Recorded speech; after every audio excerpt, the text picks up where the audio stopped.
And secondarily, people who think that Trump is going to win against Hillary, this is nonsense. Look at the polls. He's going to get killed. He's going to lose about 350 electoral votes. Ann Coulter made the case today. He's the only one who can win. He'll draw dispossessed white people who didn't show up for Romney. 59% of white people in the United States voted for Mitt Romney. Right now, among white Americans, Donald Trump is polling. His popularity rating among white Americans is 47%. His unpopularity rating is 51%. Among the non-college educated, right, this is his group. He loves the poorly educated. Among the non-college educated white Americans, Donald Trump is running at a 52% negative rating. Right, so Donald Trump's going to get creamed.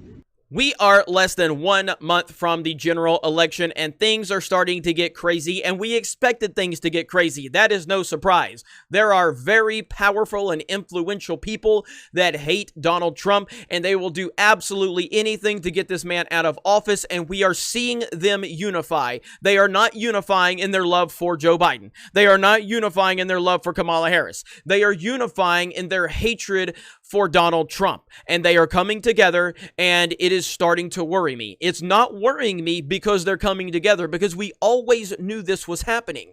What worries me is that people that have become fair weather Trump fans are starting to break, and they're starting to ride the fence, and they're starting to position themselves because they're scared that he's not going to get reelected. And these are influential people on the right, conservative voices that are very influential, people that I have respected for a long time and will continue to respect in a certain way. But the behavior that I'm seeing is starting to bother me. It's bothering me because Trump needs all of the support he can get. Trump has the deck stacked against him like no other politician in our lifetimes. He has very powerful and very influential people that are determined to get him out of office. And right now, he needs all of the support he can possibly have. We don't need fence riders. We don't need fair weather supporters. We need a united front against the Hollywood propaganda machine, against the mainstream media, against corrupt politicians, against the big tech companies,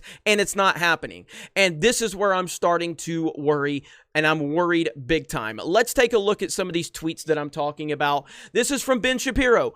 I'm a big Ben Shapiro fan. I have followed Ben Shapiro for years. I have spent hours watching him dismantle people, dismantle social justice warriors, dismantle these lunatics on the left over and over again. I would never want to debate Ben Shapiro because he is a machine. But he's also a very, very fair weather Donald Trump supporter. This is someone, Ben Shapiro, who used to push the left talking points of Donald Trump. He used to call Trump an ist. He used to call him an ism. He used to accuse him of bigotry. He did all of these things before Donald Trump became the Republican nominee and ultimately won the presidency of the United States. And then he became a fair weather Trump supporter, and that's fine. I'm not here to call people out on old videos or old tweets or anything like that, unless there's a pattern of behavior I'm starting to see. And when I see tweets like this and some other tweets from Ben Shapiro, I'm starting to wonder if Ben Shapiro is playing the political game, if he is doing his best to start to slowly distance himself away from Donald Trump because he feels like Donald Trump might lose, and I have to distance myself from him for having all of the right optics involved or whatever. This is what's bothering me right now, because Ben, the left, the Democrats, and the people that hate Trump are unified. They're not sending passive-aggressive crap out like this. This tweet, talking about if Trump loses to, a 78-year-old politician, basically if he loses to Biden at this age, who's a gaffe machine, and talks about if it all happens, it's on Trump. No, Ben, it's not on Trump. Ben, have you been paying attention to what Donald Trump is fighting and facing every single day? It is not on Trump. But this is where Ben Shapiro is starting to lose me. This is an absolutely ridiculous stance to have, but he is playing both sides, and it's very frustrating. Again, I like Ben Shapiro. I respect Ben Shapiro, but I'm going to call him out when I see these things right here. And this right here is bothering me, and it's not isolated. There is more. This is driving me crazy. The campaign against Biden isn't difficult. It just requires Trump to take himself out of the spotlight and put Biden in it. And Trump refuses to do it. This is exactly what you said about him 4 years ago, Ben. And look what happened. He won the greatest political victory of our lifetimes. He beat the Obama family. He beat the Bush family. He beat the Clinton family. He beat the mainstream media. He beat Hollywood. He beat half of the Republicans out there that were against him as well, like you were. And now you want to be, Monday morning quarterback on Donald Trump. He's already proven to you once that he can do it. Is it cringe at times? Of course it is. Donald Trump is one of the most arrogant people I have ever seen. This man his ego is out of control. This is not breaking news, Ben Shapiro. This is literally who he's been as long as he has been relevant in my life.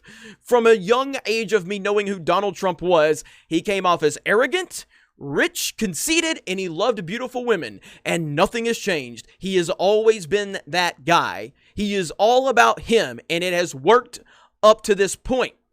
But if people don't stay unified against the Democrats, the mainstream media, Hollywood, and all of the weirdos on Twitter and the big tech companies, then he is going to lose. But it's not going to be his fault. It's going to be the fault of people like this that are playing both sides of it. I also see right here, it says, you guys aren't going to like, this is what Ben Shapiro retweeted. You guys aren't going to like this, but Pence is a good reminder that if Trump could just restrain himself once in a blue moon, the Republican ticket would be cruising to re-election. Or maybe if the mainstream media wasn't constantly lying about Trump, maybe if Trump wasn't fighting battles constantly every single minute of the day. Trump is fighting against a different lie and a different tactic from the mainstream big tech companies, Hollywood, you name it. Ben Shapiro has a lot of enemies. I will never probably understand the amount of enemies Ben Shapiro has, and I'm fully aware of that.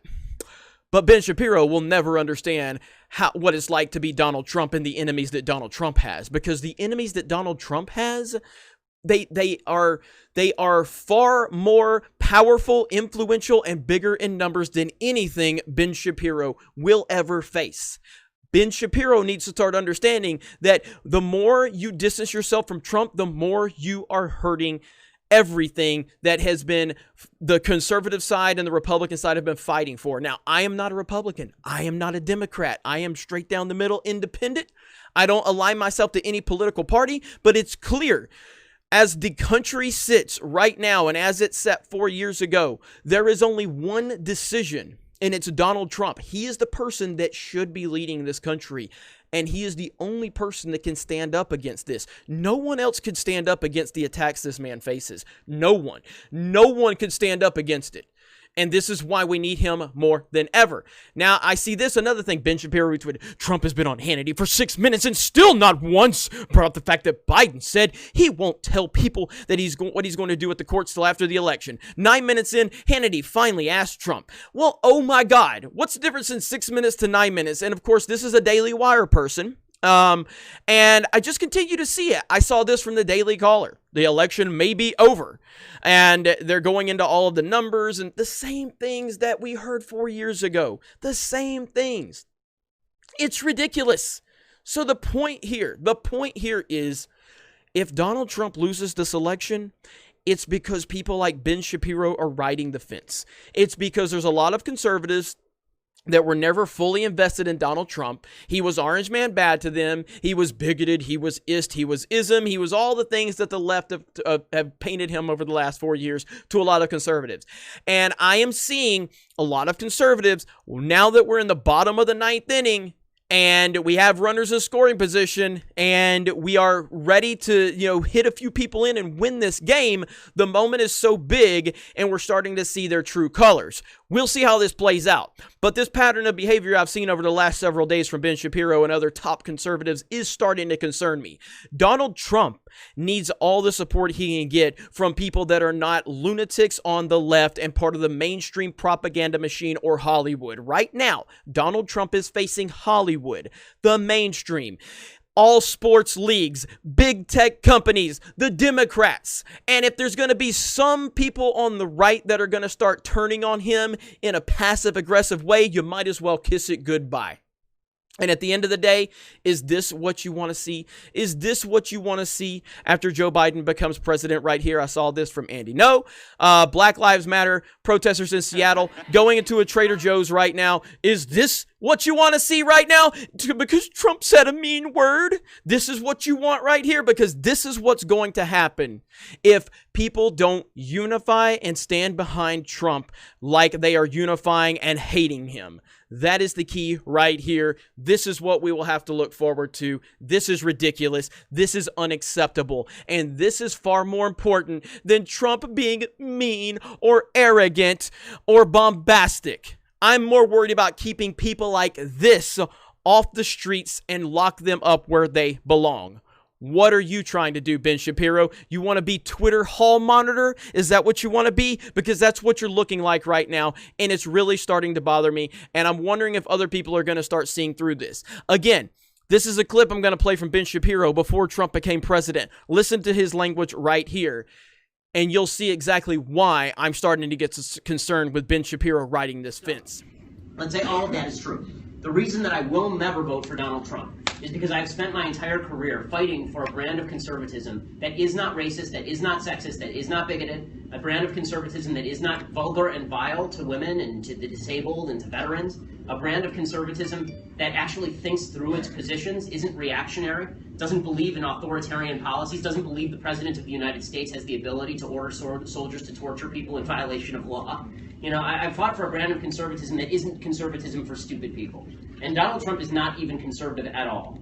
He's not conservative. And it comes out because the minute he's called on his conservative beliefs, he looks befuddled for a second, like he did on abortion the other night. And then he says the first thing that comes to mind, and 2 minutes later he retracts it. I will not be smeared. So I said in the past, I said back when I spoke in November, that if it came down to Hillary and Trump, I'd vote for Trump. What's changed? A bunch of things. Number one, he refused to disassociate from the KKK on CNN. People say, well, he did it 99 other times. He did it all the time. Okay, if you ask me, do I think rape is bad? And 99 times I go, rape is terrible. And the 100th time I'm like, well, if I do that, what's rape? What are you talking about, rape? I don't know what rape is. If I do that, I'm kind of pro-rape, right? I mean, you don't get to do that. And there is the clip. So that is where we are. What's going to happen? I'm a little concerned. I'm not a little concerned because of the unified hate against Trump, because we've been seeing this build and develop for 4 years. We knew there was going to be unified hate for Donald Trump. We knew this. It was never a question. They are unifying, they are lying, they are spinning, they are manipulating everything they can. And now we're starting to see high-profile conservatives that have been fair-weather Trump fans starting to back off and play both sides, and it's very, very concerning. You guys let me know your thoughts in the comments below. Have a great day, and we will talk to you later.